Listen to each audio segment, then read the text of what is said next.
आजमाइश के लिए था। बाकी पूरी जन्नत उनके लिए हलाल और खुली थी। वो अल्लाह को याद करते, उसकी नेमतों में रहते। लेकिन शैतान, जो इंसानों का दुश्मन है, चाहता था कि आदम गलती करे। शैतान इंसान का खुला दुश्मन है।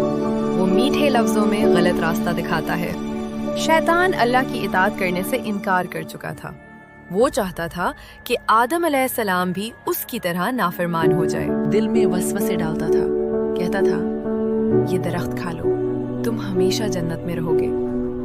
खुद को खैर खा जाहिर करता था, हालांकि वो दुश्मन था। अल्लाह के हुक्म को हल्का दिखाता था, वादे करता था जो झूठे थे। अफसोस, आदम ने दरख्त का फल खा लिया। उन्हें फौरन एहसास हुआ कि उन्होंने गलती की। वो परेशान और फिक्रमंद हो गए कि अल्लाह को बुरा लगा है। इस अमल से अल्लाह का हुक्म टूटा, क्योंकि अल्लाह ने कहा था कि इस दरख्त के करीब न जाना। हजरत आदम अलैहिस्सलाम ने बहुत आजिज़ी और सच्चे दिल से अल्लाह से मुआफ़ी मांगी।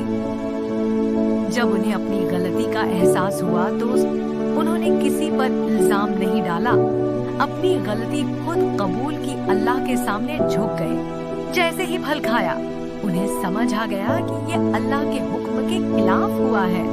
आदम ने दिल से अल्लाह से माफी मांगी।